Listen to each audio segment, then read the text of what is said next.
actually, Jim, I forgot. I have Travis. I wanted him to on our little streaming tool. He can actually pull up the feed and see how everything sounds before we actually Okay. launch. Sounds good.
friends, thank you for the patience. Welcome into the Golden Tee Lounge. Kevin Lindsay here. It is time to play a cycle through of Golden Tee 2021 in excitement of launch week, but it is also time to join Mr. Jim Zielinski, senior game designer here at IT and co-creator of Golden Tee. So let's send it over to Jim. I think I might have just grabbed him at the time that he got up from his chair, but we're going to play through all 5 courses today. Jim Z is going to talk to us about the 2021 courses, a little bit about the future of the courses, and then we will go hopefully get a chance to talk to some of your talk through some of your questions. All right, let's see if this works. Jim, you there? Here. Can you hear me? All right. Yes, we can. All right. Good. We'll get started here on Baja. We are in development, so if you have if you want to talk about a specific area of the course, we've got our dev tool, and we can kind of skip through the course here as we play. Jim is also looking at the chat online, so as you guys have questions, feel free to just throw them up there in the chat, whether you're on Facebook, Twitter, Instagram, or YouTube. Excuse me, Twitch or YouTube.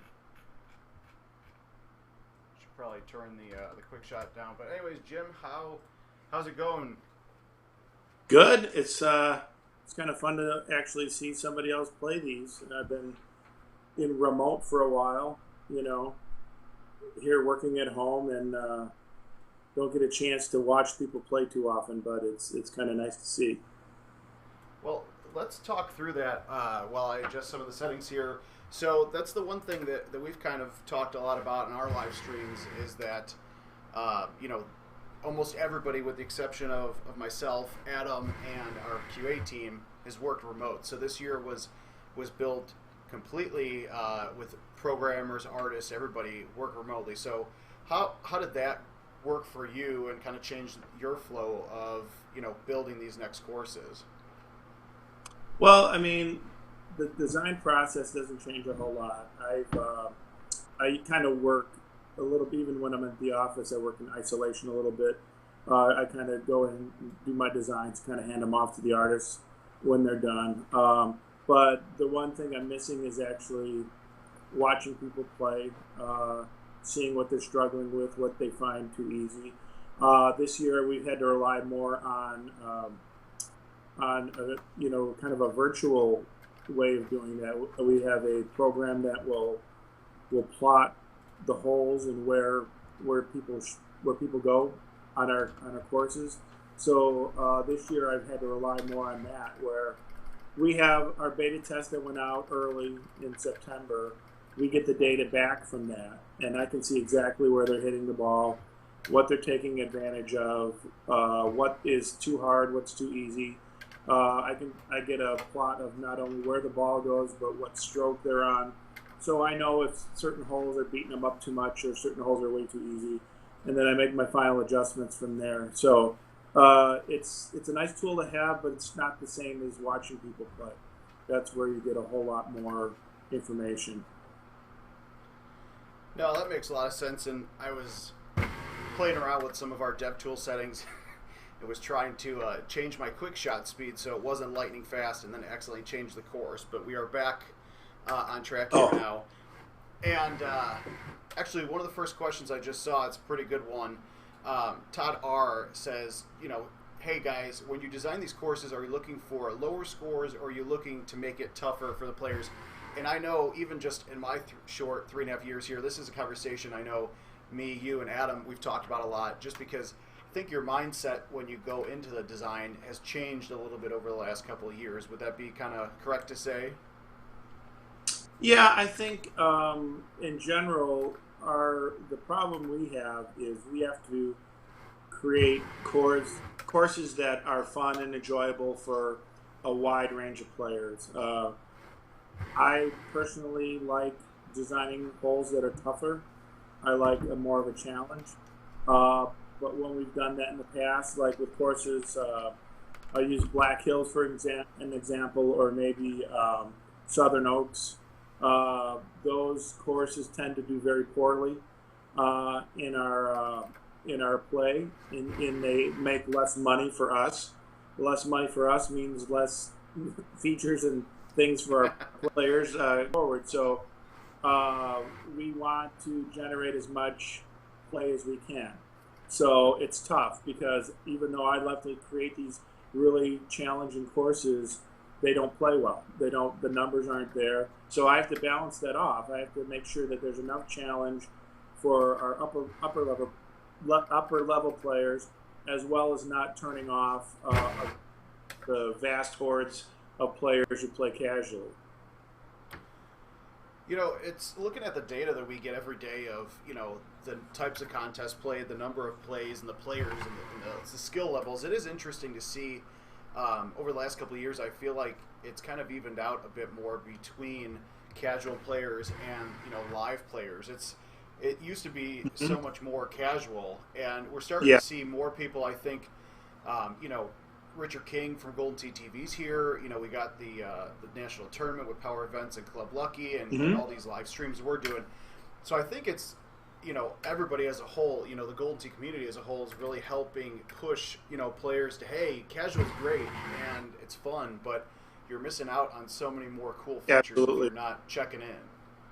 And I think all those events, the notoriety of Golden Tee, the Power Event stuff, all that stuff has recruited more players, not just to Golden Tee, but to move them from casual to playing in a connected world where they're keeping stats and playing contests. I think that's ultimately where we want everyone to be.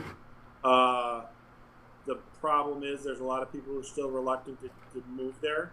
A lot of it is they feel like they can't compete, and that's not necessarily a good thing. So what we need to kind of help these players out and help them realize that, you know, you can't get any better playing players that aren't very good.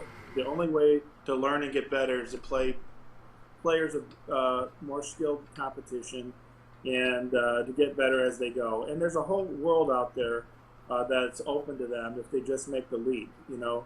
And I think in general, I think that's what our goal is, to have everybody move over to a connected world. But unfortunately, there's still a bunch of players who are reluctant to do that. So I think we're getting better at it, though. I think we're recruiting more and more. And as you say, our percentages are going up. Percentages of online play are much higher than they used to be, and that's a good thing for everybody. Sorry, I'm reading through these chat questions as you're kind of talking through, just because I gotta say sometimes the questions I get are more appropriate for like you or Adam. So it's nice to be able to have a chance to explore this our video call tool. It's new and get you on here. Yeah, it's cool. With you know, not being able to have you in the offices right now, but somebody had a suggestion / a thought on, you know, could you adjust the tee boxes based on the player rankings, you know, a little bit more than we do now? And I think that's something that we actually tried. You guys tried to do many years ago, back in 2000. Yeah, we had our hands in. Yeah,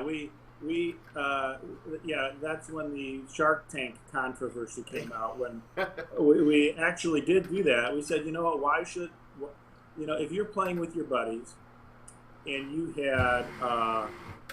had players at different skill levels. I've played many rounds of golf where I've had two of the guys back on the tips while the other guys who weren't as good up in a closer tee. Now, some people play all the same tees all the time, but it's a handicapping feature that makes it more fun and enjoyable for everybody.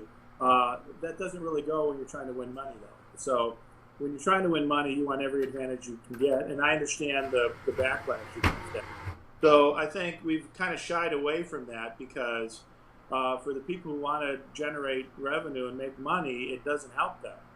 And then they tend to play less. So it's a balancing act, like with everything. I personally like handicapping. I think there's a reason that golf has it. There's a reason that bowling has it. Instituting a true handicap system isn't a bad way to go. Unfortunately, that will make it tougher for really good players and a lot easier for poor players. And even though that might be better for Golden Tee as a whole, there's definitely a group of players who will not like that at all. So it's tough. I mean, we've tried to do it, but there's a reason that we don't. No, that makes a lot of sense. And so, Greg P on YouTube, is there a way to enable players to invite a match to play shot for shot? And I've actually talked about this a handful of times, so I'll take this one. But Golden Tee Live as a platform was built, 2003, 2004, when we launched it in 2005. So back then we didn't have a home edition; it was just commercial, and they were built on, as I like to call, OG Sprint modems, like the very first, CDMA modems, I believe. So a lot of our games in the field are still running off of those modems. So a true, head-to-head competition is going to probably come in, the next version of Golden Tee, whenever that may be, just because of how the foundation of Golden Tee Live was built. So it's something internally we've talked about. Well, people need to understand that those modems are pre-smartphone modems. Those are back in the Motorola Razr phone days. That's the technology that we're talking about. That is in still a majority of the Golden Tee Live cabinets have those modems. So it's not as easy with that technology to do the live streaming stuff. Things are changing. We're evolving. We're moving forward, and in the future, we'll definitely want. I mean, my whole goal from back in the 30 years I've been here is it would be great to walk up and play real time with my buddy, across the country. That's still our ultimate goal at some point. It's taking a long way to get there because we can't change technology as rapidly as every 6 months introducing a new cell phone. I mean, when we sell a platform system, it's sitting there for years, and the only way to upgrade that technology is to do these iterative processes where, in big chunks, we upgrade the whole system. So, we'd like to get there too. It just takes time.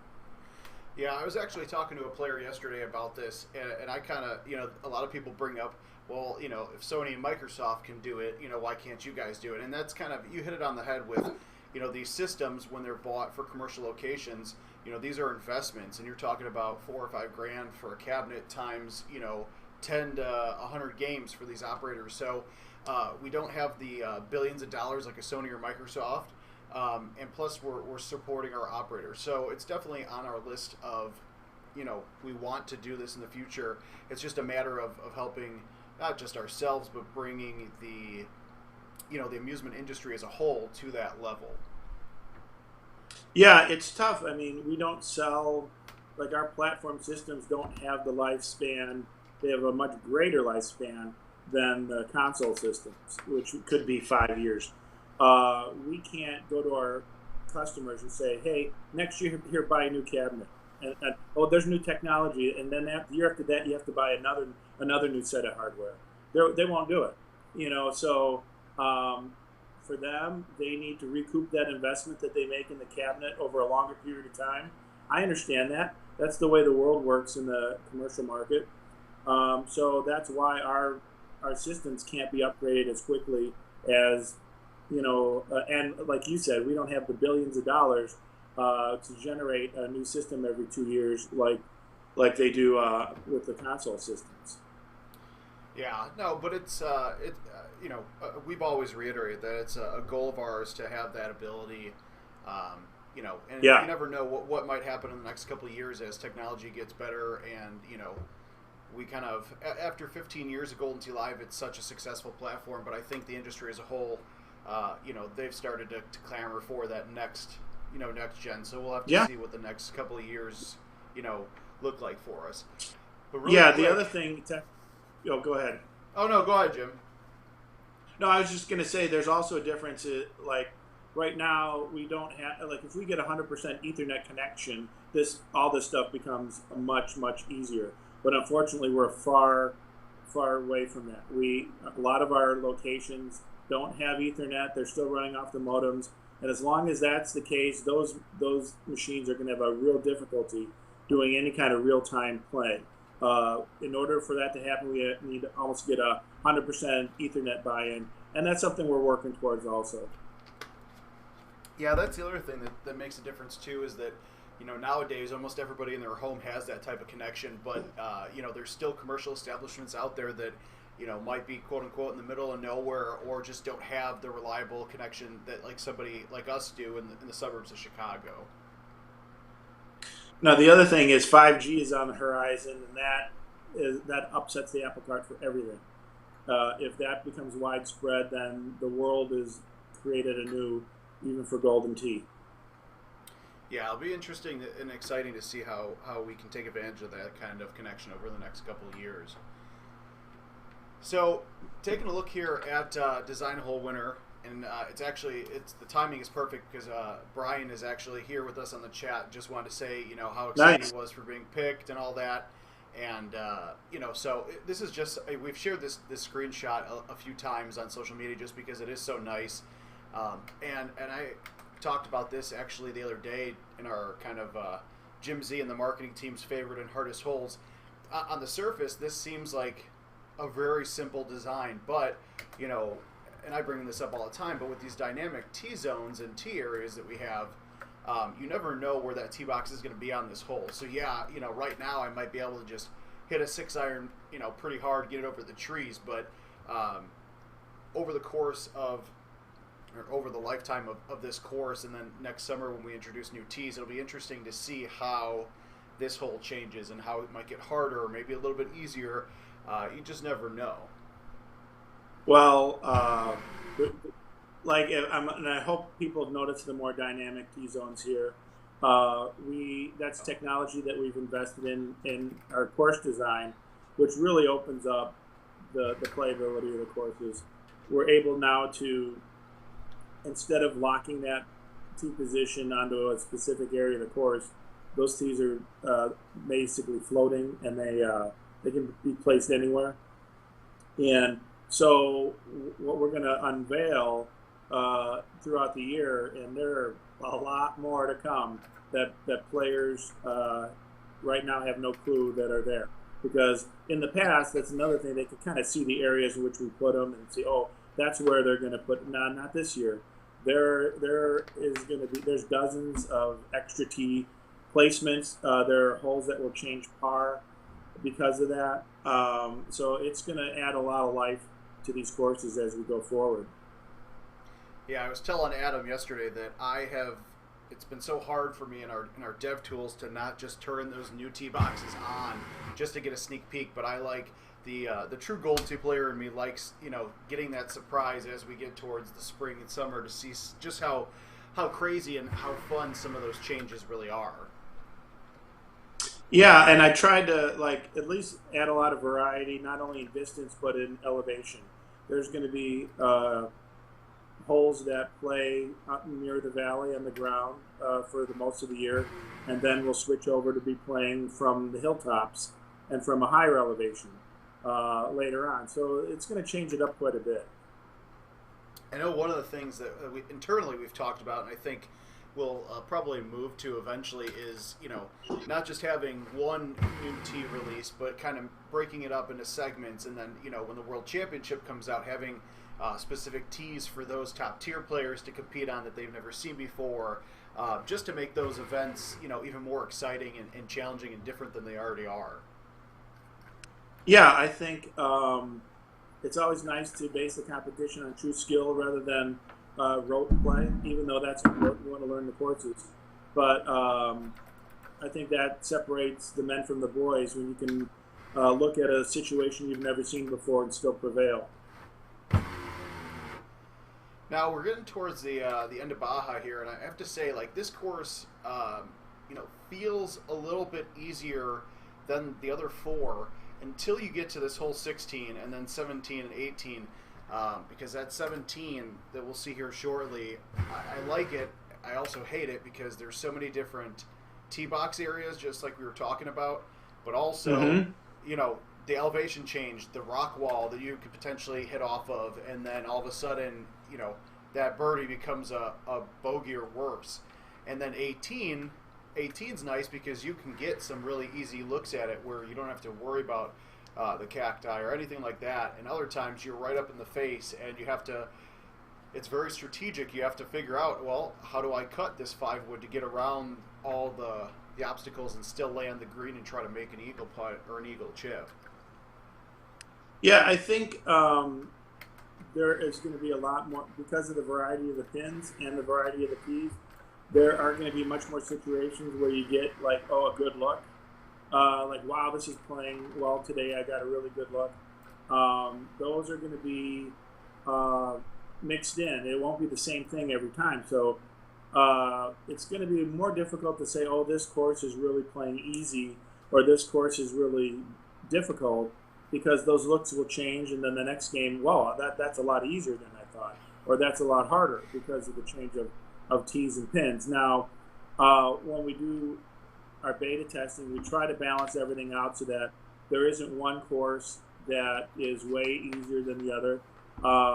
We look at that pretty hard. We've got thousands of rounds that we analyze to make sure that, hey, we don't want the course that all the beginners gravitate to because it's simple. I think the tees change that up a little bit, but there always is one that is determined to be the easier one and one that's determined to be the harder one. But we try to balance that as we can. Now, you definitely see a lot more of that, in this year's courses. You started that last year with those dynamic T-zones and all that, and I think you guys, you and the artists have really just gotten crazier in like the best way possible where the type of, or the number that you can get of different T's just really, I don't know exactly how many more it is than last year. I don't know if you do offhand, but there's just a lot there. I know, I'm not going to say, but there's a lot. Yeah, no, exactly. All right, so on that note, Chris Cran on YouTube, so that's exactly what we were just talking about, saving a set of tee boxes that never see the light of day until the World Championship. And I think that's something, as the World Championship gets bigger and better in a post-COVID world, I think that's definitely something that you'll see. And right here with hole 18, this is exactly what I was talking about. This time, a straight look right at it, a 6 or a 5 wood. But I've definitely had the looks where I'm right here and I'm trying to decide if I can get a high tee over those or if I have to try to go around. So thankfully, after watering the design hole, I'm kind of glad that this one is a pretty straightforward look for me. Yeah. But yeah, when that gets tucked back pretty far there, that becomes more of a difficult shot. The other thing, and you'll see this across the board with a lot of these holes, is each year I try to kind of change up things a little bit. And one thing I went through this year was doing less of the full A, C3 cuts and going more towards a middle ground cut for a lot of the approach shots. So I think you'll notice on a lot of the courses, there'll be a slight cut shot. It won't be dramatic on a lot of the approach shots, but there will definitely be something to gauge as far as distance, usually with water in front of the green or with sand. Like, you're going to have to not only hit that shot, but you're going to have to carefully gauge the distance of it. I really don't like just watching players line it up and whack 100% thumb shot and waltz their way through the course. I'd like them to think a little bit and make sure that you can't always hit things 100%. You have to lay off a little bit, and I think you're going to have more fun playing that way than if it's just bang, bang, bang, 100% every time. That tends to get old and boring pretty quick. Yeah, even talking to some of those top guys that that play this game for a living and that have made a true job out of it, which is still fun to just talk about after all these years. Even they're kind of noticing, hey, I still have to play games to learn the courses, but it's not as kind of cut and dry as it might have been, in years past. Yeah, and I think that's a big part of the moving T-zones and the dynamic T-zones is you can't, in the old days, you knew exactly, to the point on the on the control panel where you're going to aim for every, when you walked up, oh, here's number 3.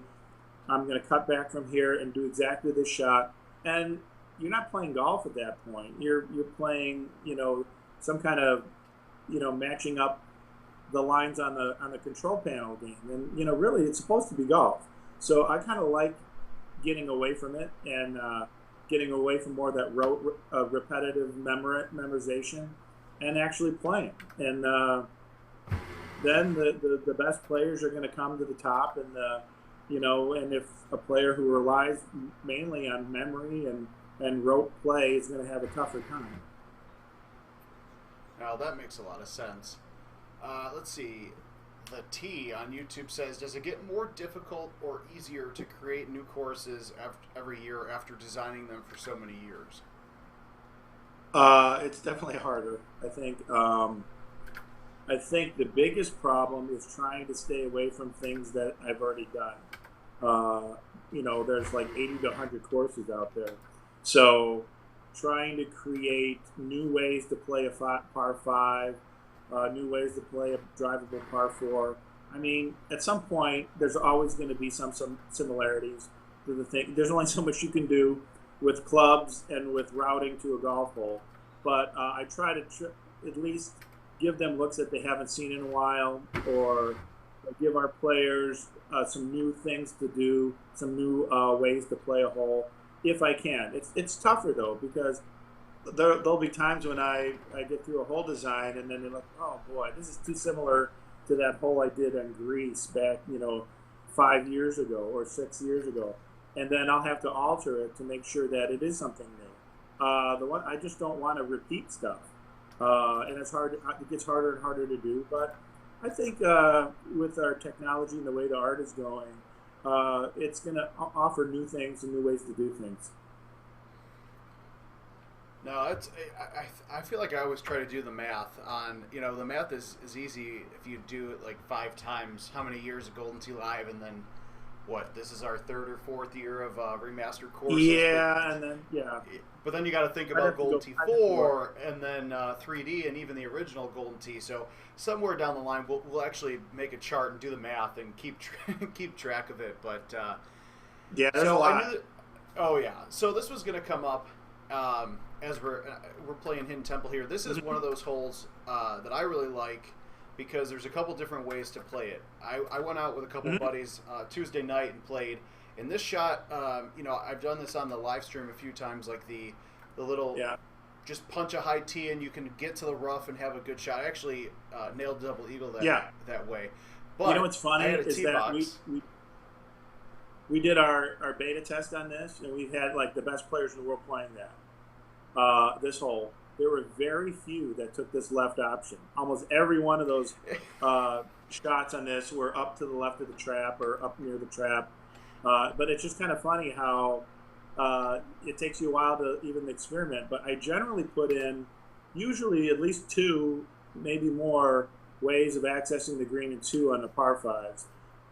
It's just you got to search and find them. I'll be honest. I spent so much time complaining about how even if you laid it up here, or if the couple times I tried to get across the water there I've done it a few times to get to the second fairway, but it's not always there. And it was maybe a week or 2 before we released, and I was like, wait a second, I've got all these tools. I haven't even looked at this. But it's fun because on Tuesday, I had to work harder to get it over that water and the concrete there to get it on the rough. And but just for the sake of it, we'll go this way. But I feel like Hidden Temple, there's a couple of holes on Forest Knoll that are that way too. A couple par 5s where you really this year more than the previous. It seems like there's a lot more options on give people the creative freedom of how they want to get to the hole, or what they think might be easier or, more beneficial to the scorecard. Yeah, I think once you kind of learn these different avenues there, a lot of it just depends on the wind and the conditions. And if the wind is beneficial and I'm going to try, the wind's blowing this way, I'm going to try this way. Now, I mean, if you ever did explore that left side, which I think a lot of people probably might not, go because they're afraid they'll go out of bounds or get hit behind a tree or something. But if you experiment like that, you'll notice that there's a pretty big gap to shoot through, and it's pretty accessible. So yeah, it's kind of fun. I tried it. Some holes like straight par fives, you really can't do that. But for the most part, on a lot of the dog legs, I try to offer more than one opportunity. This one here, the hole 6, I was upset because Yeah. I've been playing on the dev side lately, and I have a zero hybrid in my bag. When I went to play Tuesday at the bar, I forgot to set up my bag with the zero hybrid because the zero hybrid is perfect for this hole. But Driver you know, works too. Yeah, and this is actually a See, fun there's one. multiple ways. This is a good hole where there's from a drivable 4. There's multiple ways to access it. There's some. I won't give it away, but there's some tricky ways to get there in one. Well, actually, this is a good time. Well, I won't say it because it might be what you're talking about, but there's a bounty that we're putting out there today on this hole, but it's not just a regular ace. There's a couple of things you got to do to earn that couple $100 gift card, which I think if I think I know you as well as I think I might after a few years, and the way you've designed some of the stuff, specifically thinking about like Catadreus Beach, some of the holes there. Yeah, I think I might know where you're exactly. going There's with that. those ruins are meticulously placed for a reason. So, yeah, have at it. It's a fun shot. Oh, yeah. All right, so I knew this was going to come up, but it's a good thing to talk through. So there were some changes made to the 9 wood and the 8 wood. I know, Yes. We've talked about this before. One of the questions was just, could you elaborate more on those changes? And then the other point somebody made was with Build-A-Bag. Did you ever at any point consider just adding a new 9 wood instead of, what they call nerfing the current one?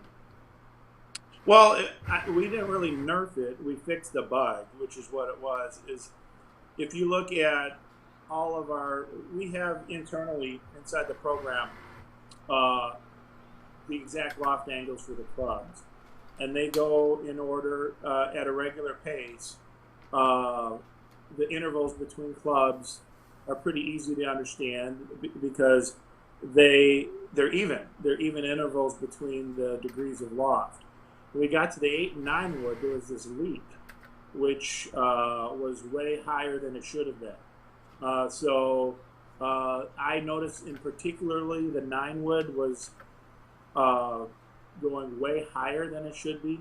And I was seeing shots from a 9 wood shooting over 50-foot trees. I was like, this isn't right. This isn't working the way a true 9 wood would. So I said, what's the problem? And that's when we noticed these problems in the loft intervals. So what we did is we backed off the 8 and the 9 to match the intervals of all the other clubs that preceded it, and just made it right. And that's really all we did. In order to do that, though, when we changed that loft, I did not want to change the distance of that club, so we bumped up the distance, the throughput, for the 8 and 9 wood to be a little bit more powerful than they were to bring back the club to the distance that it was before. So that's what they'll notice now is there's a little less loft on both of those clubs, but there's a little more carry and distance because of that, because of the change. No, that makes a lot of sense. I want to stop here at hole 9 just because I remember when we first were getting these courses, as you guys were finishing up and earlier this year, and this hole, went from just a plain Jane 9th hole to now you've got this temple in the middle of the hole. I haven't seen a look there yet, but there's also a bounty on this hole because I know at some point this hole is going to be drivable. There's just too much. There's just too much, rough here that leads me to believe at some point there might be a tee up there. But this goes just from a straightforward hole 9, non-drivable par 4 to now one you need to actually think a little bit more of, because if you get too close, you're going to potentially hit the top of that area now. Yeah, before it was playing fairly easy on our beta results, and it was, it's a pretty easy birdie, and quite frankly, it was just a drive and it wasn't very interesting. It was like there wasn't a whole lot of challenge. You couldn't drive it, um, so my thought was this is a little bit later on. Let's provide a little bit more challenge and bring those scores up a little bit from where they were. And we had these nice pieces of stuff, so integrated that tunnel in there. Now, you might be right. I'm not saying you're not, but there are future tees that might come into play as far as making this much more drivable. Maybe, maybe not. We'll have to play and find out. But Oh yeah. there are, for a lot of these holes, there are not only looks that from the old version were not drivable and now are, but there may be holes where they were drivable and then become not drivable. There will be par fives that become par fours. There will be par fours that become drivable par fours. All this stuff is going to change, and things will happen as we release this new stuff throughout the year. Now that's exciting. And this, again, talking about those par fives that you give a couple different options for. I mean, this one, there's a couple times that I've, high teed it, hit a big A1 out there, and then just kind of used, as I like to talk through with players on this, use this big hill here to your advantage. If you think it's easier to do an A1 and get out there, you might have a 360-yard shot, but that hill will give you a nice kick. And then, you could go, I saw actually the other day, you could do a 5-wood high teed here to get on the left side. A couple of times I've tried going to the right-hand side, and, if you get too cute with it, you get too close, and then, now all of a sudden that eagle hole becomes a birdie. Oh. Or unplayable. Yeah. Or that. Yeah. But again, there's just, a lot of these par fives, they're especially based on, the random wind conditions and the tee boxes and the pins, that it doesn't feel like every look is the same. There might be some similar looks, but you're not compared to years past, where once you play it, if you're a top player, you're going to know that hole after a couple months, and it's just kind of rinse and repeat like you talked about previously. This hole, I think, is fun because I've actually driven this a time or two, and again, those dynamic tees really make a difference. I don't know, I have not seen anybody ace this one yet, but this is also a small little bounty hole. Oh yeah. The nice thing is, even if you drive it to the green, you got to hit that hill just right to not just get kicked right off into the water. And I think that's that's to me what makes it so much more fun. Yeah, I think on this one in particular, that hill is really going to come into play. We used to have this mentality maybe 3-4 years ago that we didn't want. We wanted to make sure everything was even, so that like a really good long hitter couldn't access a green that like a normal guy couldn't. And I think I like the 420-yard holes, the holes that a good player can access because he knows how to execute his drive well, and a poor player. I mean, that's how you get better and why you get better. So I personally kind of like that we steered more in that direction, where there are going to be holes that are definitely easier to access than before. Not all par fours are going to be 480 yards. Now you'll see some that are 420, 430 that can be achieved on occasion. I think that's kind of nicer to see that. It kind of, especially with the tees, sometimes it'll be closer than that. So I kind of like having the shorter par fours back in the mix. Well, the other thing about it too, and I was explaining this to my buddies the other night, is it makes it a lot more fun, because if you've got a good game going, I get this itch all the time. I'm like, do I try to go for this and see if I can make it drivable? But, I know there's a good chance that I screw it up, and now that 29 or 30 might be a 25 or 26. So I do love that too, because it's like the temptation's there, but then you got to think, okay, am I ever going to get a setup that might look better than this? Yeah, I think in general, having that stuff change from game to game is a good thing. And you'll notice also, given that same distance, more so than before, is I used to have more hazards and traps near, like what I call the everyman distance, 300, 320, which is where a lot of beginners are going to be shooting it.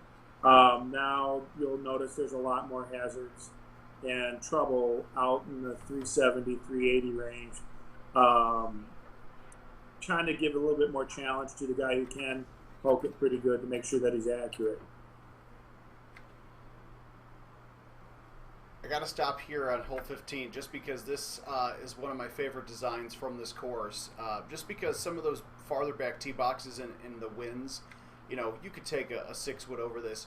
But what would be really fun to see is how people happen to get creative. And I'm thinking like Eddie Godfrey specifically, because he's always the guy that sends us shots from YouTube, and they're like shots you would never think. Why would, like, he's a good player, he's got a good score going, why would you low tee a zero hybrid across the water when you could just take a driver there kind of stuff.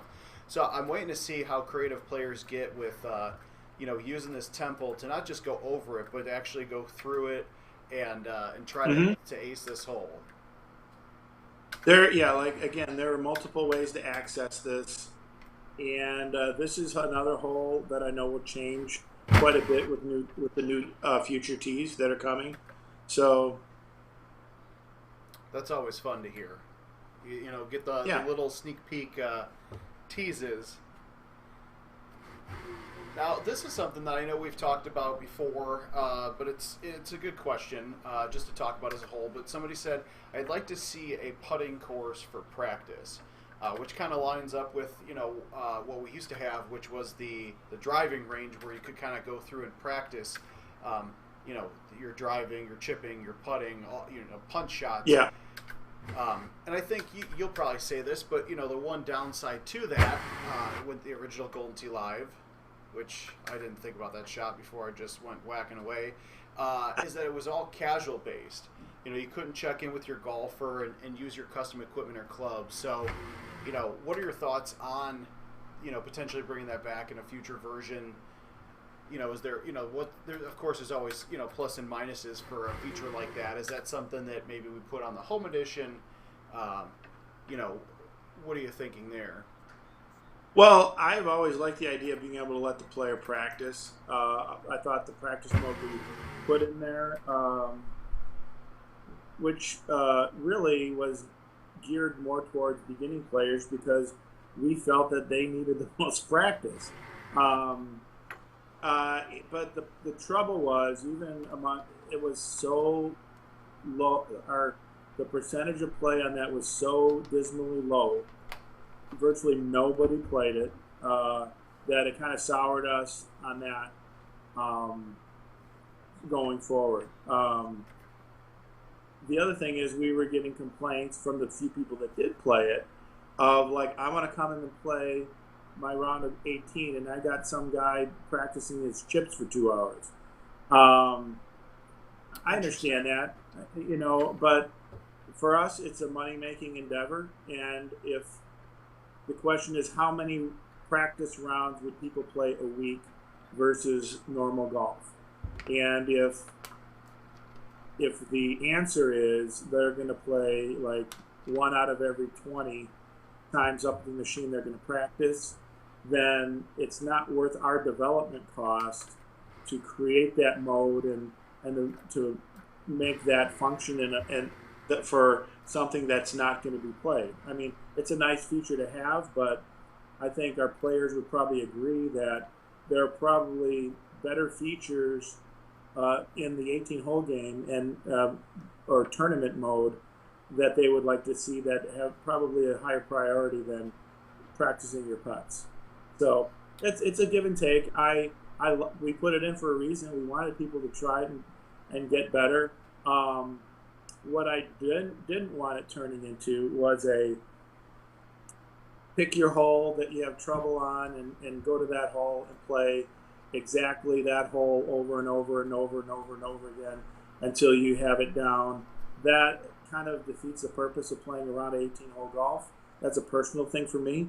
I'm sure that a lot of players would love to do that and practice a certain shot over and over again until they have it down, mainly because it saves them money, and I understand that. But there's a give and take. It is golf. It is a game. It is 18 hole of golf, and you have to get and learn all the holes. So I don't know. I kind of am torn. I like the idea of letting them practice, but there's a point where that gets to be just an effort to take advantage of a certain hole or certain situation.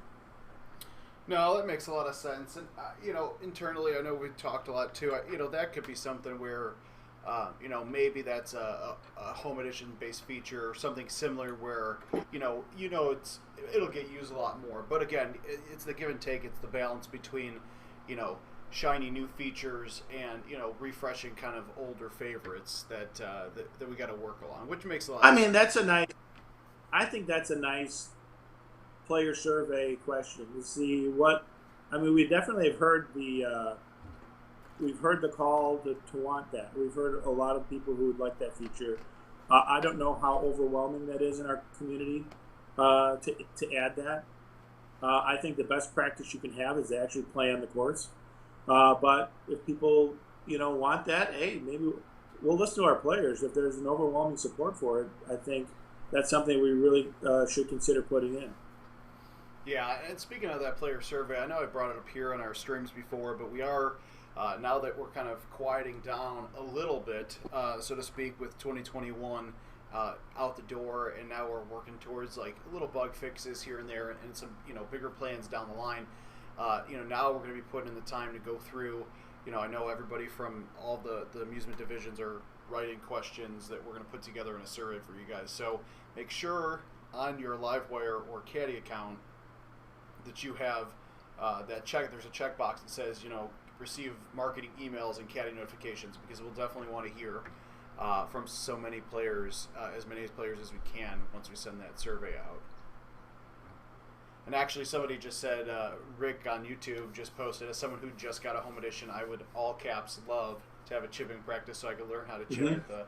So it's those are the types of things that we want to hear, because obviously when we hear it on the live stream or at a live event, it's still a small subset of all the players. So just be sure that you guys are in tune with our marketing emails and social media and all that, and that's we got to see the data before we can make those kind of development decisions. Yeah, but I can see where for a home machine who wants to practice more and more, it's not where our revenue interests aren't as great. People need to understand our game needs to make money for our customers, and our main customer is our operators and our location owners, and that's we have to always remember that revenue stream is what they use for their business, and that's really super important to us. So anything that kind of cuts into their revenues affects us, and a lot of our decisions are made because of that. Now, that's a good point to talk about, because I don't think players don't necessarily always understand how it works when it comes to we don't own all the golden tees out there. Operators buy them to put them in locations, and it is good to kind of talk through that, just to get more, as we get more and more new fans joining us and watching these live streams and going to live events. It really helps to kind of explain the process to them. Actually, I just saw another comment that somebody said, I would be willing to pay extra for a premium home edition update that had extra stuff like that. So that's interesting. Those are the type of questions that you guys will see on the player survey. But as we get towards the end of Hidden Temple here, I actually haven't messed around with this tool too much on this course, and I haven't looked at anything. So Jim, feel free to not spoil it. But I have a weird feeling that you might see a future tee off of here, and if not, think you should try to slide one in because there's just something about this that just screams Jim Zielinski, creativity. Well, the location you just showed didn't have a whole lot of access to the main fairway, and that you still have to have. So maybe it's something up there, maybe not. But you got to be able to make a normal shot too. That's a good point. That's the one thing that I don't think a lot of people realize or think about, which is I'm glad you brought it up, is that you're not always going to create a tee box if you don't have access for the casual player or somebody that doesn't want to go that far. You got to have that access. So that's a good thing that even myself I kind of forget sometimes. Yeah, I mean there are casual tees, without a doubt. There are easier tees for the casual game, but there also I probably would never. Well, you won't see it. You won't see a tee area where you can't access the fairway and you have to go some other crazy way, especially on a par 4. There is no normal shot. I mean, we are playing golf. So if there is a tee area that's different, you'll still be able to access the fairway. Oh, that's a good point. Now, as we get on to Forest Knoll here, I've actually heard from a lot of the top players that say that this is one of their favorite courses of 2021 because on the outside, looking in, it looks like a more simplistic or basic course. And I don't mean that in a bad way, but compared to Monte Zabios or Hidden Temple, it is more casual, but it is challenging. It's not, it is not a gimme course at all.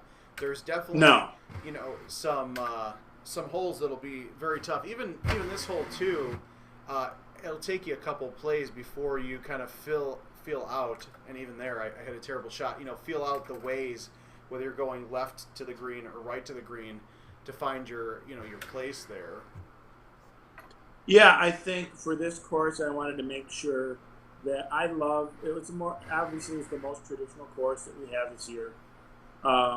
But I wanted to, because we haven't done it in years past, is really bring the trees into play as an obstacle. I wanted to use the trees more on this course than I have in the past, and you'll see a lot of holes that go through tree tunnels and trees that will definitely create a barrier to your approach shot. I always thought that was fun. I think that's a lot like really good normal courses in real golf. And so we did some changes to our trees here to move those in a little closer, and I think it plays really well. They'll sneak up on you, and there's also some roll that roll cell difference between a fairway and a fringe shot makes a difference on your cut if you're going to use any to counteract the wind. So all those things kind of make a difference, and definitely not more sand on this course. I think it's fun. I like it. Yeah, I feel like people probably think I get paid to say this, but it is tough every year because you're always going to have a personal favorite course, and one that it kicks your rear end a little bit too much. But this year it's so tough to balance because as we get to Monte a few games from now, we'll talk about it. But that's one of those courses where I know I'm going to definitely lose strokes because I'm going to go for a tee shot that I know isn't drivable, but I want to see if I can make it drivable. This is one of those courses that it's, like you said, it's a more casual looking course, but it still has some subtle challenges to it that, will creep up on you. Yeah, that you'll get burned on silly little shots that you're just not paying attention to. Rolling in kind of a like I just did there. Yeah. No, but it won't be the big mistakes. It'll be the cut by 1,000 knives, where you'll look back and say, well, what the hell happened to my score? Well, it was the rough shot on 14 or the sand shot on 12. But those things will add up on this course, and I kind of like that. It kind of makes you pay attention. Your tee shot, the safety of your tee shot and the safety of your approach are more crucial on courses like that.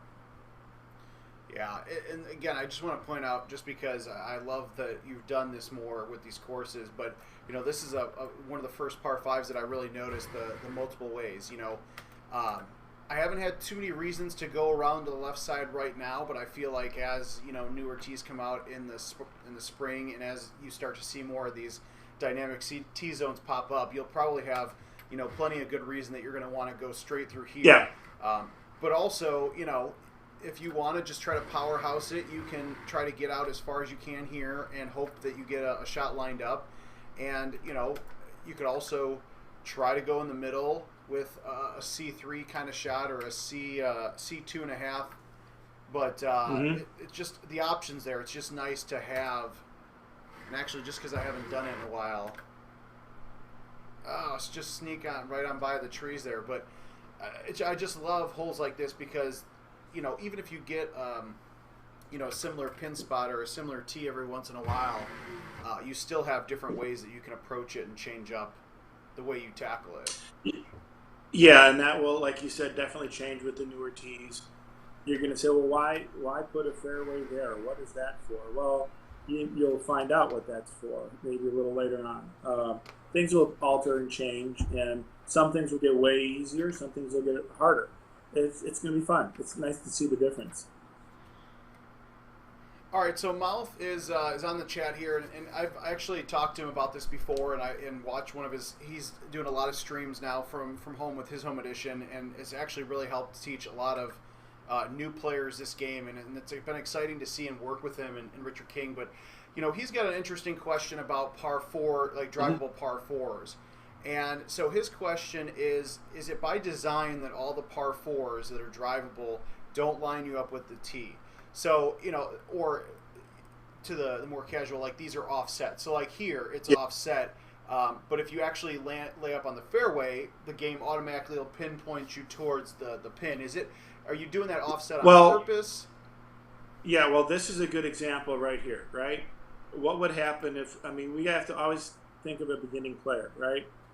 And I never want to face a player like into the woods. This is not where you would face in real life. Basically, the way the way we look at our drivable par 4s is the drivable part of it is an option. It's not a requirement. So obviously, you want to eagle the hole. Everyone does. But believe it or not, we've watched plenty of players, fairly good players. I'm not saying to the Mouse level, but who will play birdie golf. And really, our default is to the guy who's playing birdie golf. And so we will always default to the safest mode on the fairway for a drivable par 4. For the guy who wants to just play for birdie, that's where he's going to go, or maybe a little bit further. We leave it up to the player to experiment and find the drivable portions of the hole if they can do it. Rather than holding their hand through that, we let their creativity find those ways. For the most part, our mentality is make them play regular golf, birdie golf, facing the fairway, and then from there they can take it. I understand at some points for a guy who drives it 100% of the time, if that fairway shot lines them up and it's just slightly offset from where the pin is, it would be much more beneficial for those players to have that lined up directly. But really, the aiming off the tee is designed to help the birdie golf guy first. So that's really our take on that. Yeah, I guess the other thing, actually, that actually some of the people in the chat are bringing up is, so I guess maybe that hole in particular wasn't necessarily a good example just because there were obstacles in the way, which makes a lot of sense. But I think on Lake Powell and some of the 2020 courses, there are a couple of tee shots where, it's a clear, wide open shot to the green. Where I think, but Kevin, you're saying casual. But Kevin, and let me interrupt you there for a minute. Yeah. We've done multiple tests on players who will not opt to go for that. They choose the birdie route. They choose the layup route. In fact, if anyone remembers the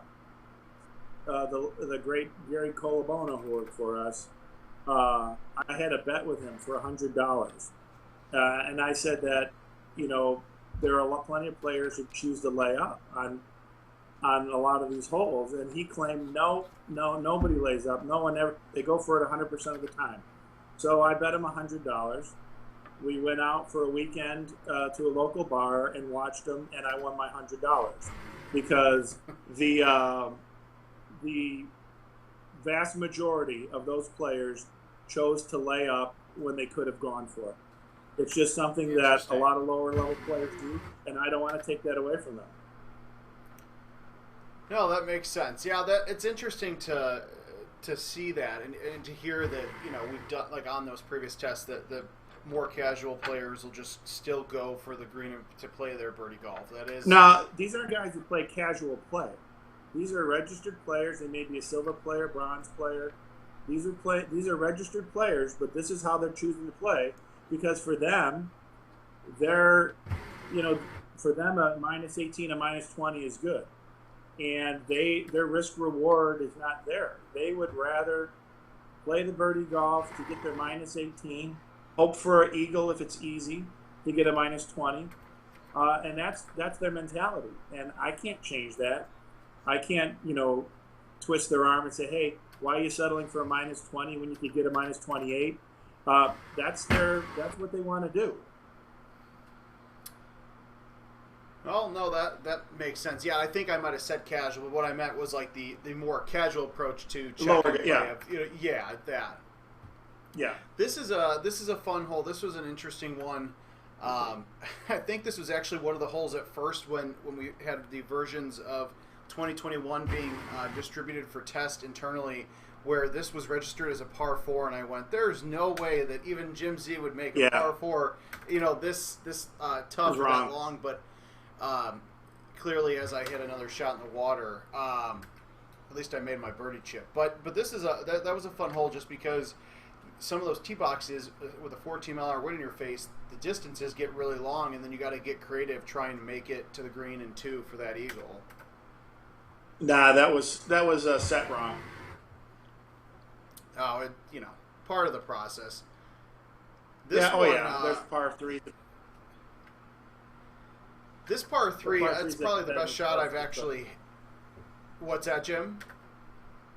I say there, in the development process, there's par 3s that are marked. I mean, that's just what comes with the territory. Those get fixed. Oh yeah, that was probably the great shot I had here on hole 14. It's probably like one of the only times I've stuck the green because somehow I managed to underhit that shot. Now this one, 15. This one is a lot of fun because, like we talked about earlier on those fringe drivable shots, this kind of screams right in your face, hey, this could be drivable. This is actually probably the worst look I've seen on it, where the wind's blowing, away from the pin. But I had, on Tuesday when I was playing, I had to make the decision, okay, do I try to get it on the green and try to make a chip, or, an eagle putt, or do I try to chip it close? But I had, it was, I think, a 13-mile-an-hour wind to about the 9 o'clock, and I overdrove the green because I was trying to, get overzealous with it. And but this one's a lot of fun because it's dry. It's very clear that this is drivable at some point. It'll just be interesting, to see. I'm actually surprised that there were a few years back. Like a few years ago, 4 or 5 years ago, you would never see a par 4 of that distance. It just, we wouldn't do it, and a lot of that was internal pushback, not by myself. I particularly like those holes, but there was internal pushback of why give an advantage to somebody who can hit it hard. But hey, get better and be able to hit it longer. Now, and that comes into the custom clubs and being able to build a bag and the custom ball options. I don't even remember at this point, but after 15 years alive, there's countless number of club sets and and ball types and everything. And that's where I think this first week especially, everyone's going out there and playing with their friends and testing out the new courses. But that's also where you're going to figure out all right, do I need a grabber on this course? Do I want some extra distance and maybe I use the streaks, but then I lose some backspin? So these first couple of weeks are really when people kind of figure out their club sets and in the ball types for the year. So it'll be interesting to see on like the Golden Tee Fan Facebook group and that kind of stuff over the next week or two to see how people react to these courses and what equipment they're using. Yeah, I mean, I always love to see what, and it's funny to watch the variety of choices. Like, there's not always a consensus when it comes to which bags for and which clubs for which course. That goes all over the board. I think a lot depends upon how you play personally. You know what you prefer. So it's always kind of cool to see. I like to see these guys customize that stuff and fine tune it for them.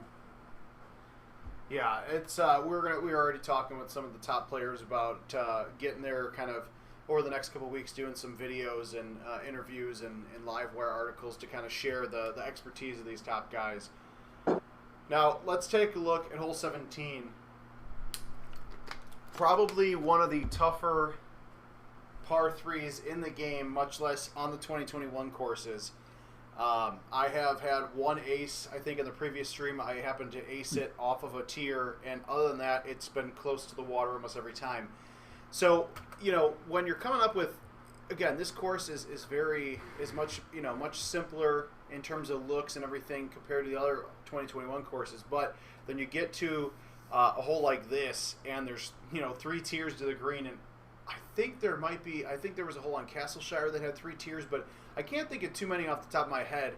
So, what makes you think, okay, this is the perfect time, this is a par 3, it's going to be short, let's put a 3rd tier on it. Like, kind of walk us through the process there with this. Well, in general, I think this course is fairly simple if you don't make dumb mistakes, and you can score pretty well on it. But I always like to provide some sort of a challenge near the end, and I thought, I'd rather put a difficult par 3 17 on a course like this than I would on, say, Monte Ceballos, where even though that's a tougher shot, it's not this, and I don't want to beat them up too much, So I think I want you to have a hole that's out there looming, even though okay, this is going well, it's coming up, and you have to deliver, and you never know what the wind is going to be, and what it's going to, how it's going to affect things, or what tee you're going to get, or what pin you're going to get. This green has pins on every level. Some are close to the slope, some are not, and I think all of that will come through the course of the year, will kind of change the way you play this hole. And I think it's going to be fun, especially if you're left on a tier that you don't want to be on. This can play a lot of havoc with you. So I kind of like the challenge. I think it's fun. We haven't done a 3rd hole in a long time. I think maybe since the early days. But I think if you notice in general, there are probably a few more of these tiered greens on this year than there were even on last year. I like them. I think they provide a challenge. They shrink the target area quite a bit, which is, I think, always fun. Yeah, I just wanted to see here how. I was trying to get up in that top tier to drop it down. Yeah. So actually, this is and because we're in test, I can just do this without feeling bad. But so Daryl Rayner asked a question.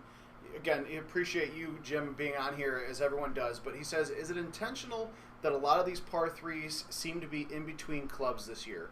When you're building these courses, okay. I know there's some of that to a certain degree, but how often are you adjusting those looks in those tee boxes? I do it.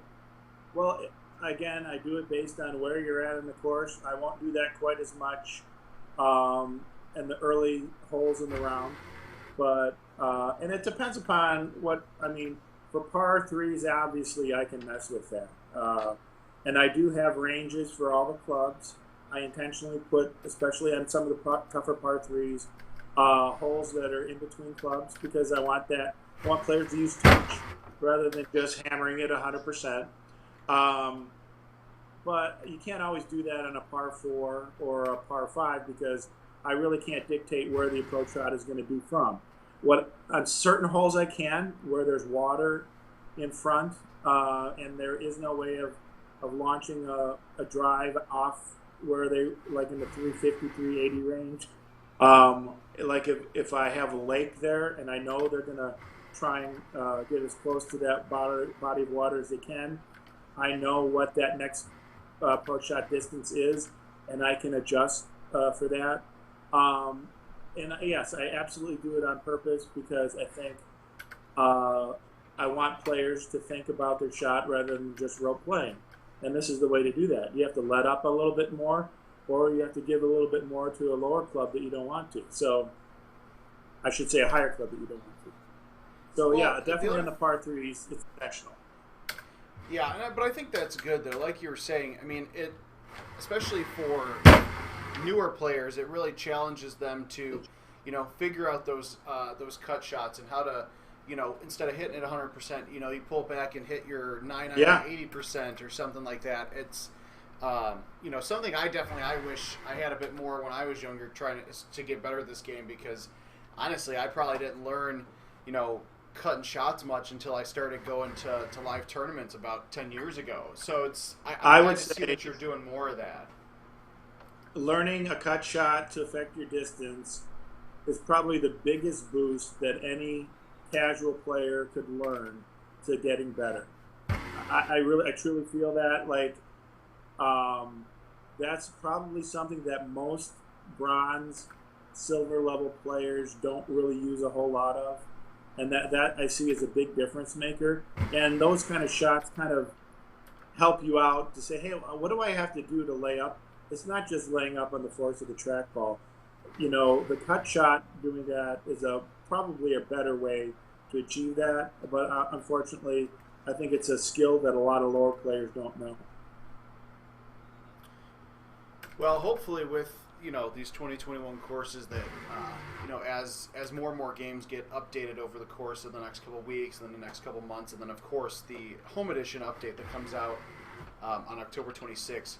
Hopefully those newer players are definitely taking advantage of that, and not just still hitting those same shots, but trying to figure out, okay, now is a good time for me to learn those in between distances.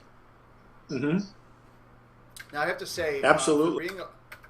For being a hole 4 here on Onse, specifically when I was recording, Adam and I were recording real-time rival shots in casual mode, this hole was so difficult. And even now, I mean, that was a pretty good setup. I was able to get there on 1, but, Onse, there's a couple of the par 4s here where you really, if you're trying to get an eagle on the drivable holes, you really have to put in the effort there, which, again, I love that as a player. Yeah, I mean, they might be, I don't know, I don't think they're too brittle going into the beginning. Again, it's all depending on where you want to shoot it. This one, I would say probably this hole had more rework than probably any hole in the update. There were a lot of par 5 here? Easy ways. Yeah, there were a lot of easy ways to get to off that left side. I had to do a lot of things to make that more challenging. There's one.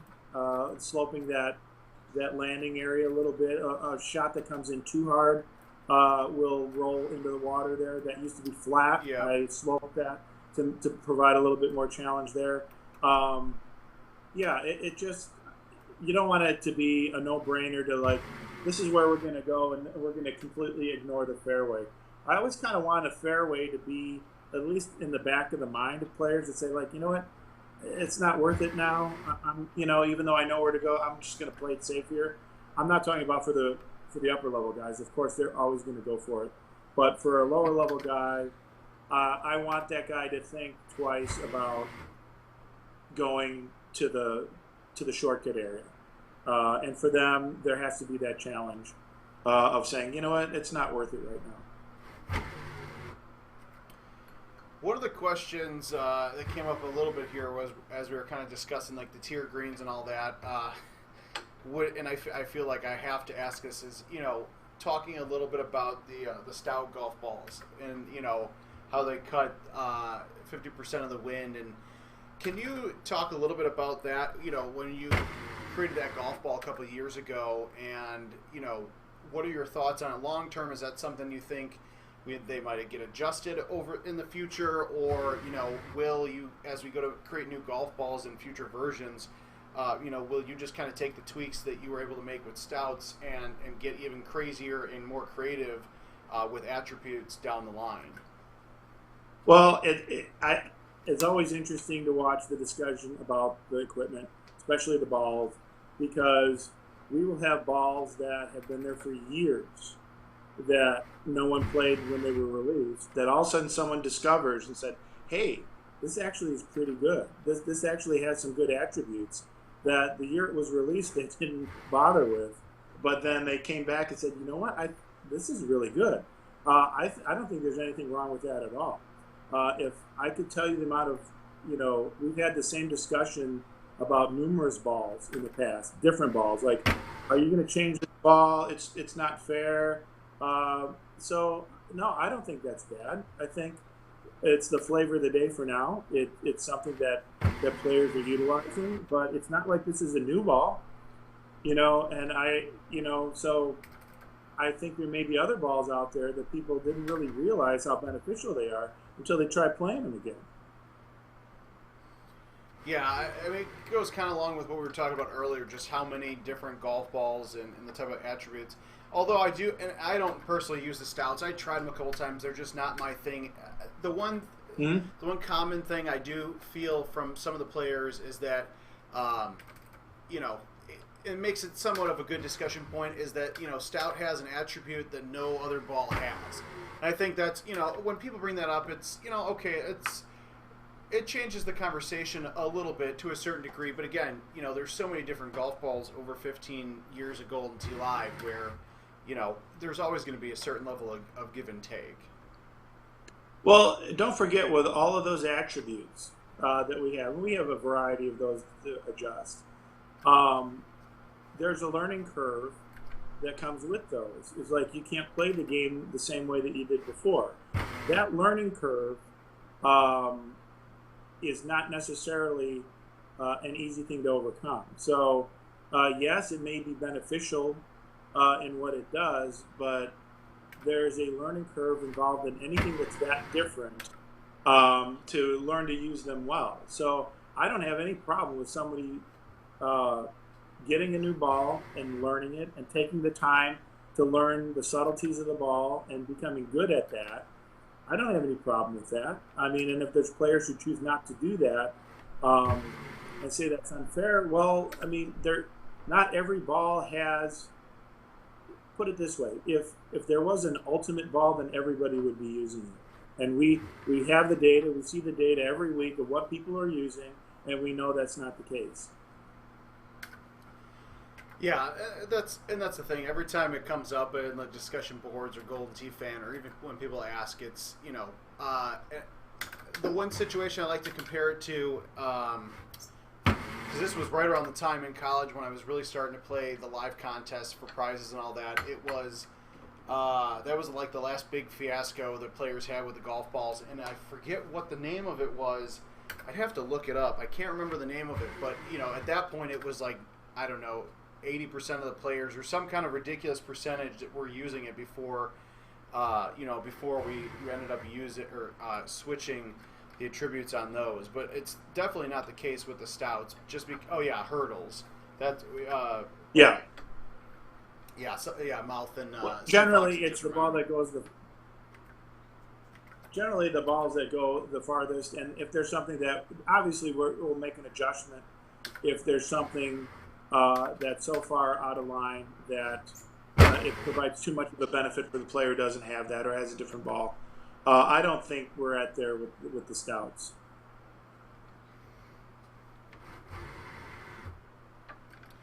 Yeah, well, at least the numbers aren't. Yeah, well, and the difference too is that, you know, between back then and now is that now with, you know, social media is so prevalent, and you know, even I don't want to call it like a small subset, but you know, those types of things can be amplified, you know, to a bigger degree than they could, you know, years past. So, but again, when it gets brought up, I tell you know, people the same thing. Yeah. You know, we're not just ignoring it. You know, we do look at that data, you know, almost every day when we get it, and you know, we'll make adjustments if we feel the need to. Absolutely. Let's see.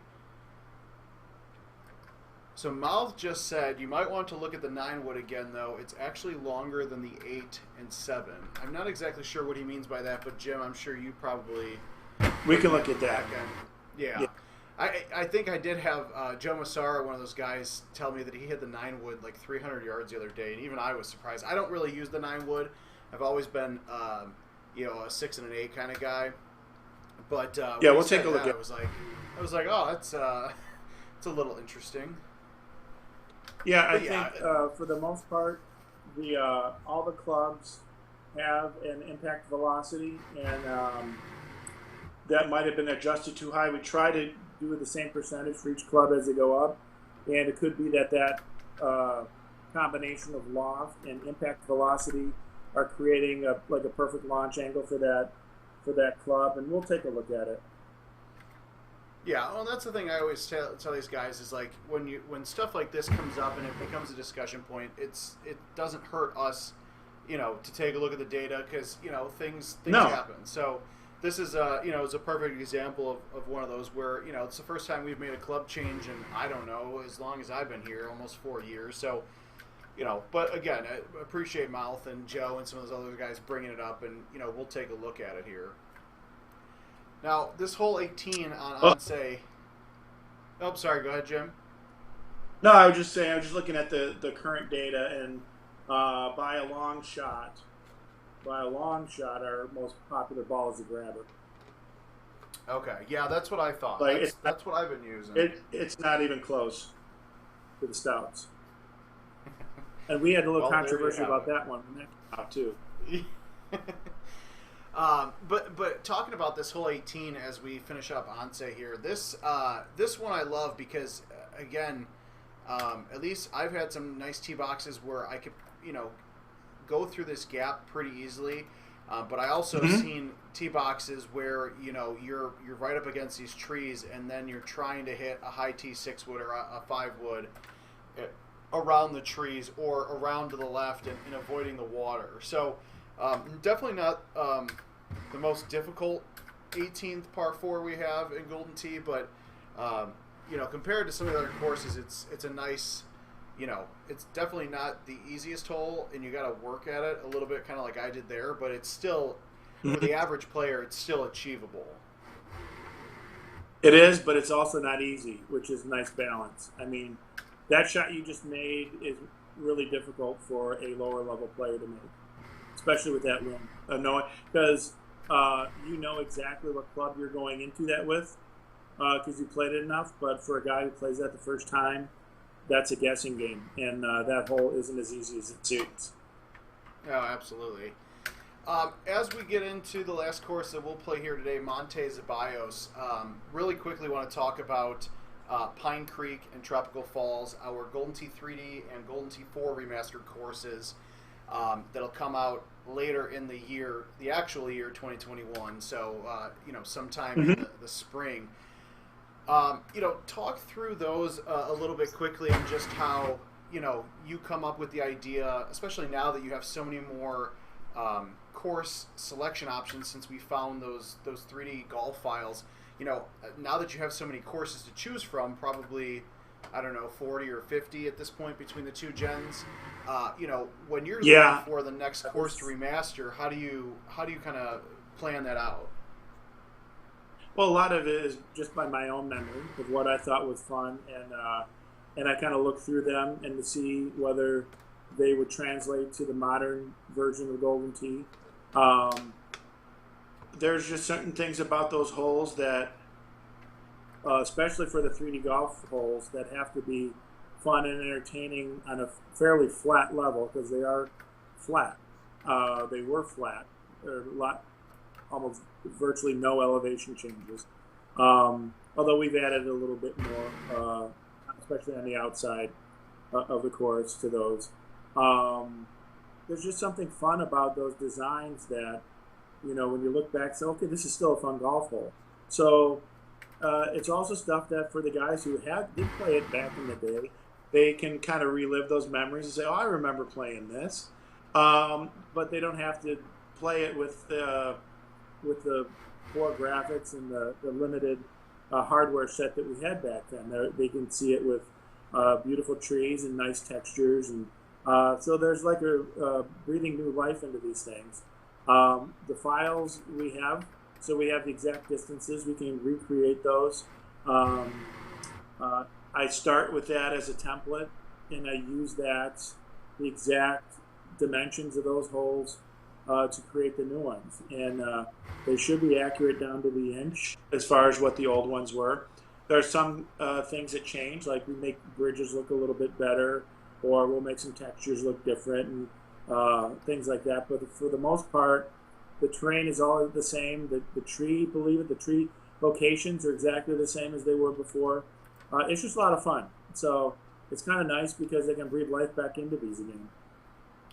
Well, yeah, and on top of that, you're just giving players many more options of courses to play, and selfishly, like that's what I grew up on. So I love, when I first, I think one of the things that Don, Scott, and Adam had me do before I started during my interview process was they had me write a couple of fake articles, and one of them, ironically, was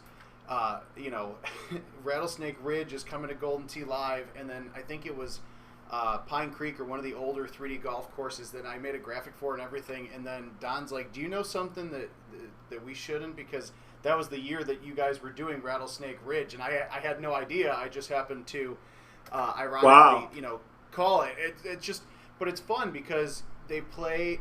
They're going to play a bit differently because you've got custom balls, custom equipment and tees. But when you get down to it, there's still the love for those courses, and it helps bring players back back to Golden Tee that might not have played for the last 5 or 10 years. And we do such a good job with all the new courses and features that all it takes is a couple games and you've got those guys and gals hooked again. So it's just a fun to see that process, especially on the back end too.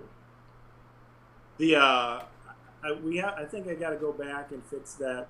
I think it's Rattlesnake, the rebound shot. I think it's on 12 or 14. Oh, I always love this story.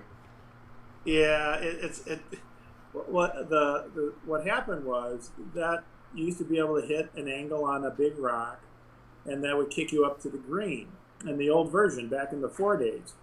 And so I recreated the exact rock that we had so we could keep that angle. And somewhere along the line, our artist thought it looked too jagged or didn't look right, and so they kind of upgraded the rock and made it look rounded off a little bit. And before it was too late, the slope on that rebound shot had changed, and now you can occasionally get it, but it's nowhere near what it was. At some point I think we've got to go revert back and replace that rock with the original angle because it was such a fun shot. But right now it's a lot more difficult than it was. It's fun. It's funny to hear that story because I remember Tim, one of our artists, who at that point I think was moving from quality assurance and doing a little bit of art, doing both. So he was doing his job by helping the courses clean up and make better. But that was accidentally, accidentally, killed off one of the fun shots from that course. I'll tell you what, though, it definitely makes you get creative with, the 6 wood and the 5 wood and trying to find that balance of a high tee that'll get over the rocks that are in your face there. But, as we talk about going back on older courses and changing things up and maybe adding new tees or stuff for the future, changing the Rattlesnake 12 where you could potentially do that bounce shot again, I think would be worth the YouTube shots alone. So, but that's always just fun to talk about that. It probably wouldn't be that much work to replace it with the older rock, but and you're right. He was doing his job. That was his job to make it look better than the old version, and he just didn't realize that was a shot. It was it's one shot. The rest of it plays pretty accurately. Our physics, including the drop spots. If you try to go for the double eagle and you miss it on hole 2 or on hole 7. I'm glad you didn't change. We've got a lot more. What's funny, we got complaints about that.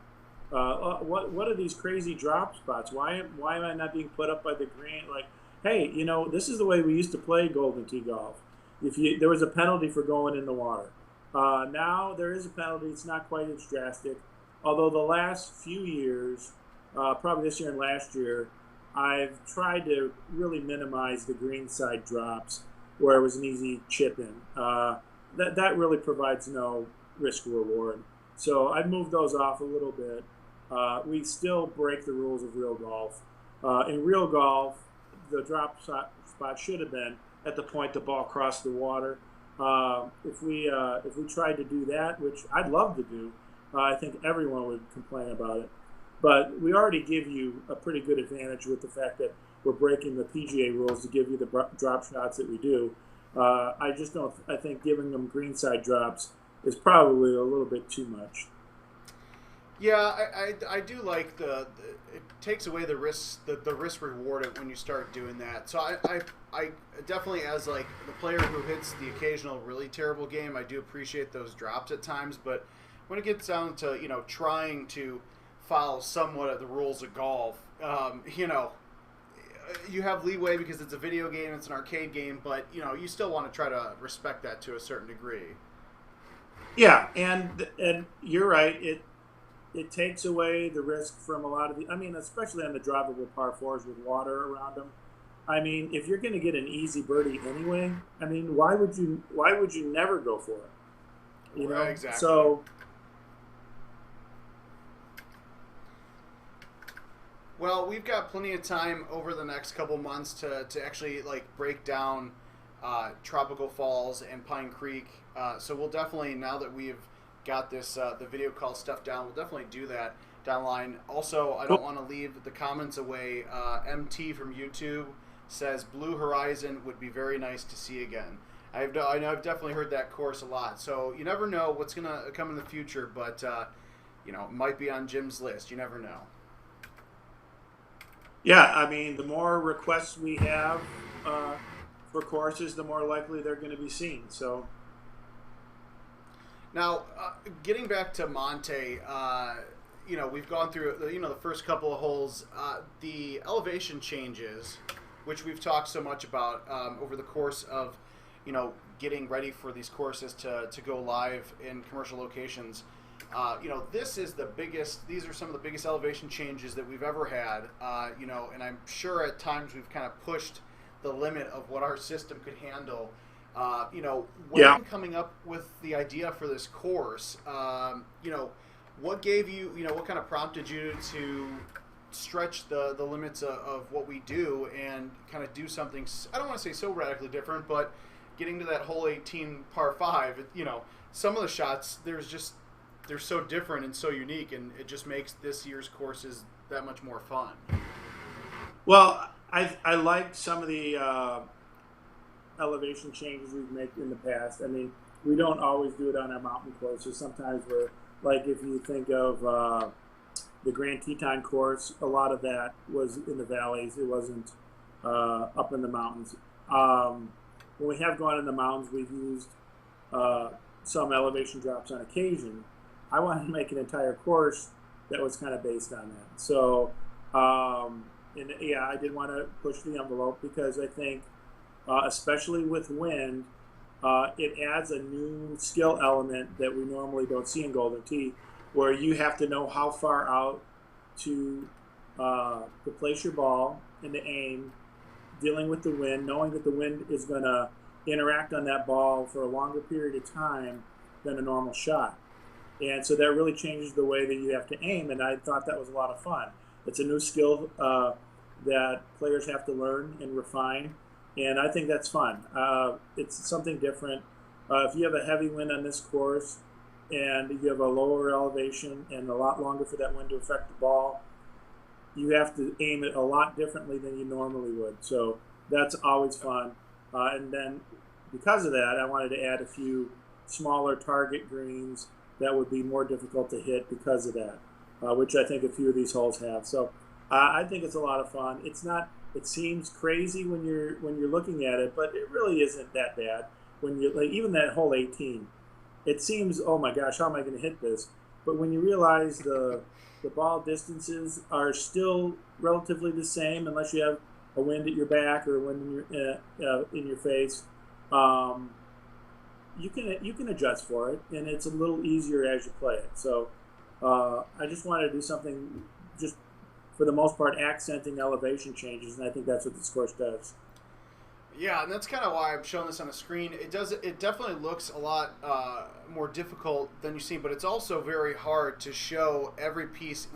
You can't really see the elevation changes too much depending on where the camera is, or where I'm trying to get everything in the screen there. But this is one of those holes that I can't remember if it was this one or one of the other ones that I think somebody ended up driving in the pre-release, and this is one of those holes that we're actually going to put a bounty on just for fun, because we know that it's highly, highly unlikely that somebody's going to drive it, much less ace it.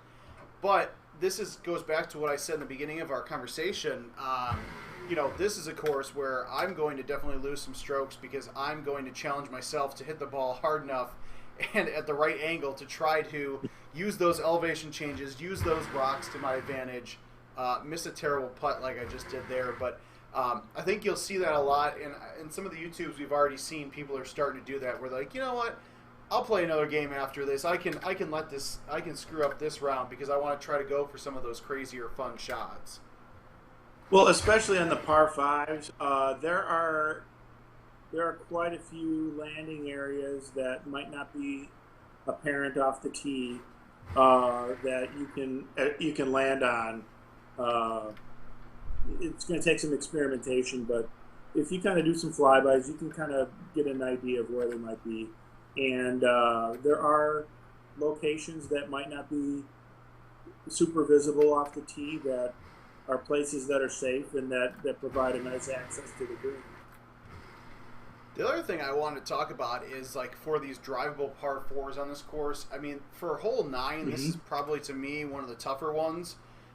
Just because every time I've played it, I've tried to go like a 6 or 5 at it, but I've not had too many instances where I was able to hit a regular tee club.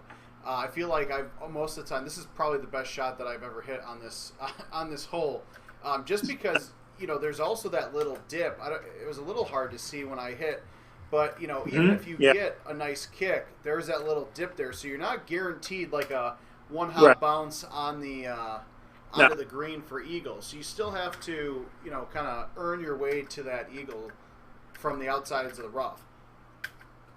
Yeah, I think this is a good example of where I want to allow an eagle, like that hole more than other drivable par 4s will test your chipping ability, and I want to make some of those holes not always drive the green and do a long putt for eagle. That one is a good example of where laying up short in front of that green provides a nice avenue for an eagle, as long as you know how to chip. And I don't think there's anything wrong with that. I mean, that's a skill just like a long putt. And if you have to earn your eagles that way, that's great.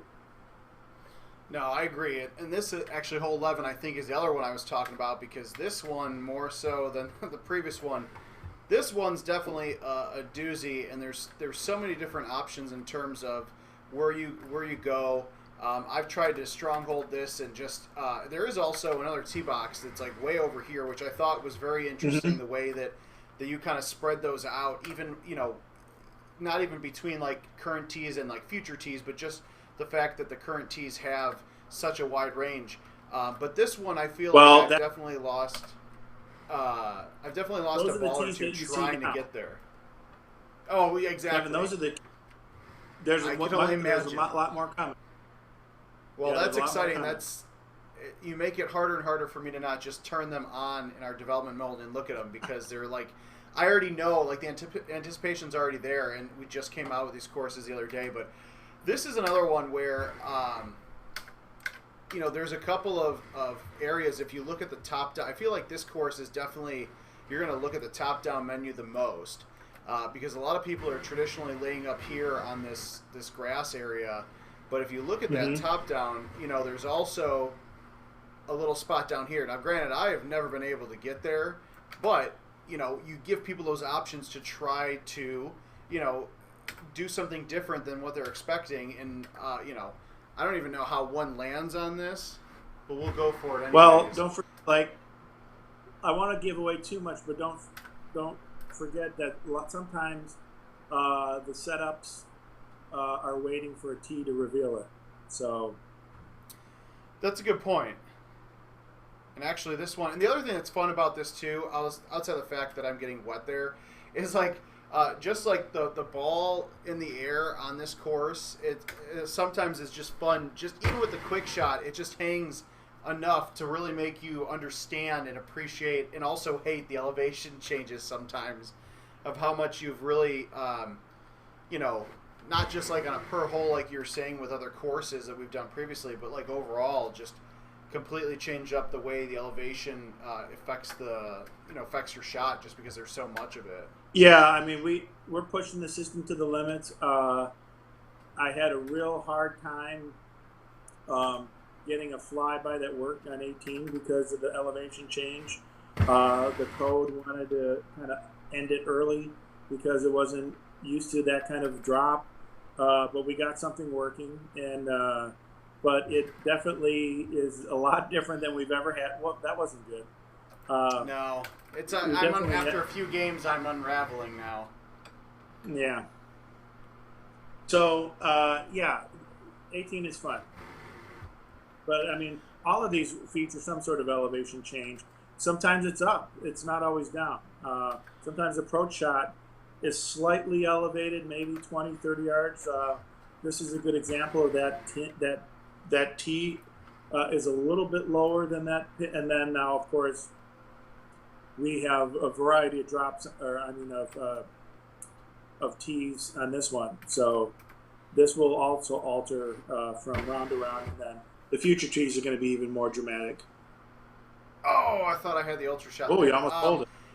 Yeah. That's the one thing. Like, this is probably at least in this round, this is probably the most quote unquote normal looking shot, just because there's on this certain T zone there's minimal elevation changes one way or the other. But as Gravy Beast just said, 16-second hang time with some of those shots, which will be fun to see. This one. I finally took my buddies the other day telling me to just go straight ahead, because I always just want to just hit an A1 and just let the ball fly, and then but if you do the flyby on this one, it is such a huge rock in front of the green there. The likelihood of you getting to that green in two is definitely tough. Well, don't forget, a lot of these holes also are designed to create an advantage for players with more lofted clubs, or you have to try something a little bit different. A lot of times those rocks are not accessible with stock clubs, but they can be with other clubs. So quite often what looks like to a lower level player like an insurmountable cliff isn't so insurmountable with the right equipment. So it changes. I mean, everything can be accessed with stock. I make sure that that's true, but it's not always the easiest. Sometimes you need to experiment and figure out which clubs work the best. Well, and that's, I think, one of the things that we've gotten significantly better at over the years is like we talked about earlier, getting those casual players or the players that might play live play but they just play stock, giving them reasons to explore the equipment and explore using the golden tees and setting it low or setting it higher. This is one of the better par threes that I surprisingly have a good. I'll probably screw it up because we're talking about it and I'm playing as the creators watching, but like this one, I saw this the first time and went, yeah, I'm going to go either in the sand or wet almost every time. And surprisingly, this one is not as intimidating once you hit it a couple times as it looks. No, I mean, it looks a lot harder. I mean, look at that. Almost yeah. But, with wind at your back, it changes things. I mean, this is where player of your skill won't have as much trouble with this, but a lower level player might struggle because they don't really know how hard to hit it or what club to use. Yeah, but like you're saying, like I think as we start to connect more with those casual players or those newer players, and they see what exactly some of the crazy stuff that they can do, with that, I think it gives them a good reason to, to spend a couple dollars and build a bag or, buy a club set from the game and, try something more than just the regular stock items. This one, I gotta say, I always thought this one when I first played this course. I was playing this hole 17. I was making it more difficult than it needed to be. Like even there, I was like, okay, don't try to like get cute and save backspin or bite. You're gonna go in the water if you come at that too hot.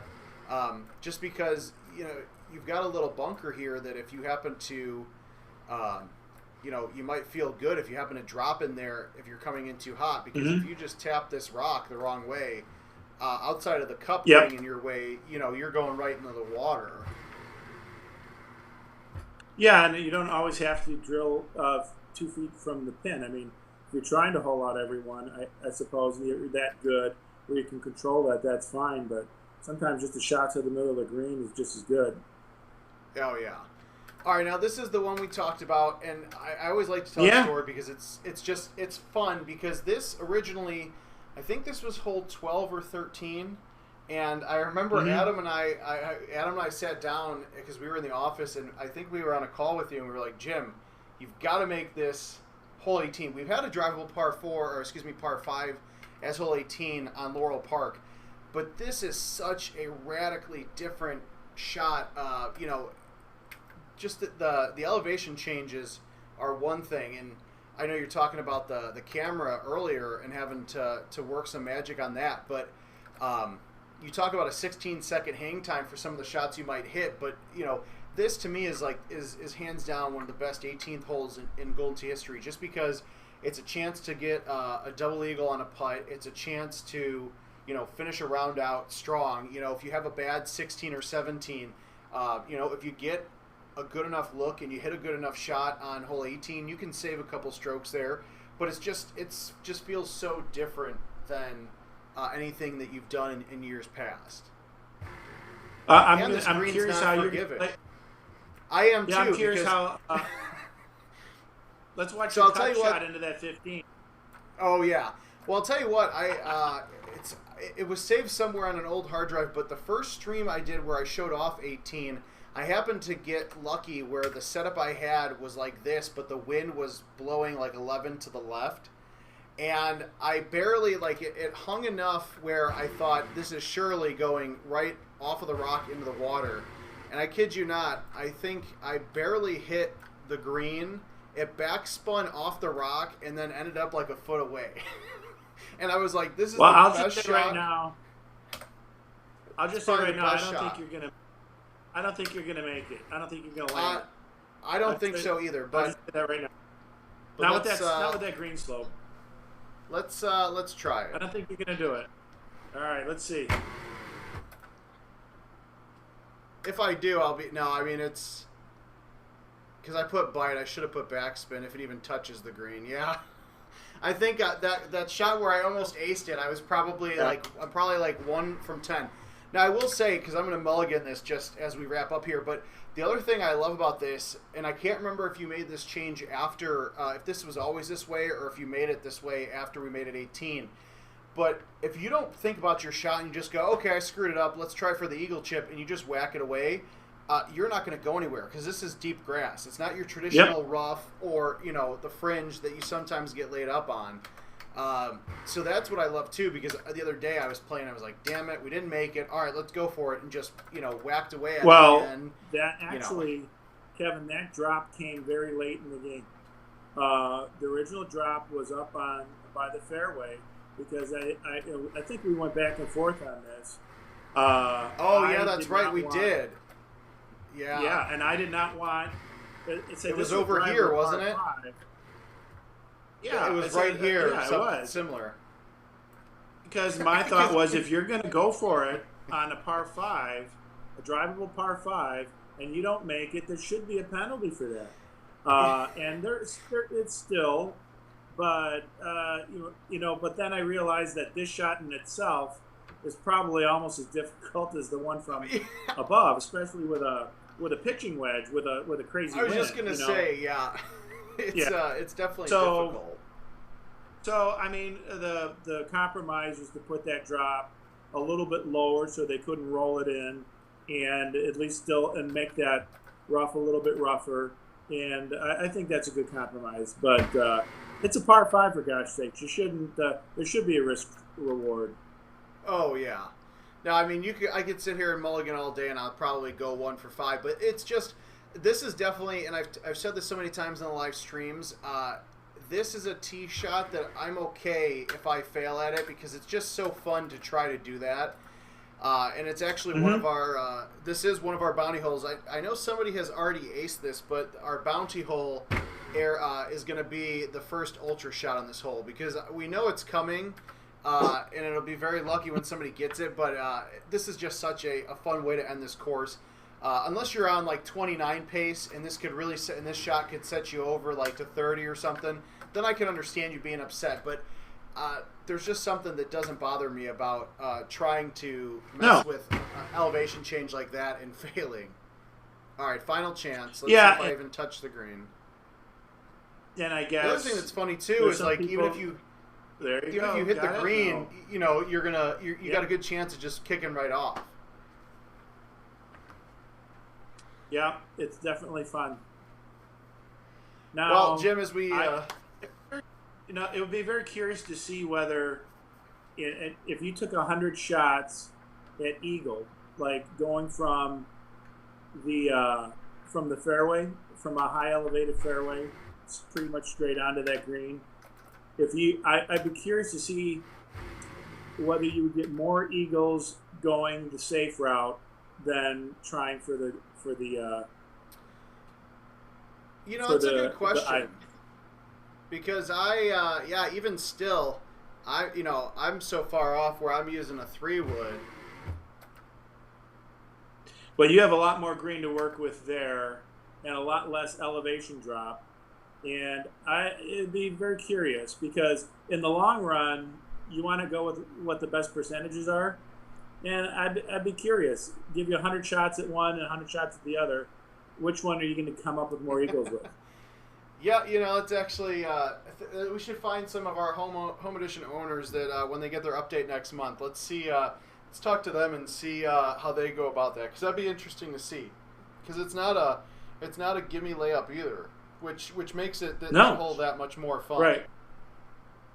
Yeah, I mean, it's not. It's you still have to chip. I guess if you're really good at chipping, it might sway into that direction. If you're a really good chipper, where you can put it in every time. Well, Jim, I appreciate your time here. I think we're just about at the 2-hour mark, so I appreciate you walking through these courses with us. And now that we've started to do this, I know we'll definitely do it more. There's so much to cover, just from your years here, co-creating Golden Tee. It'd be nice to get you and Larry on here and talk sometime about that. We've got the future Golden Tee, where we're going in the next couple of years or even months, and even next year, 2022's Jim Z courses. So, again, appreciate your time here, and we'll have to do this again very soon. Great. Thanks a lot, Jim. See you later. All right, everybody. There you go. There you have it. 2 hours with Jim Zielinski talking about the 2021 courses. Thanks again for joining us. Like I said, we'll definitely do this again moving forward, because it went so well. If you guys have any more remaining questions, shoot them over to us on Facebook, Twitter, Instagram, YouTube, Twitch, no matter what. Send us a DM, send us an email, whatever the case may be. But again, thank you for joining us here. I'm going to make this putt really quick. Good thing you guys weren't watching it, because I missed it anyways. But stay tuned, goldentee.com/locations to find a 2021 near you, and we will see you next time.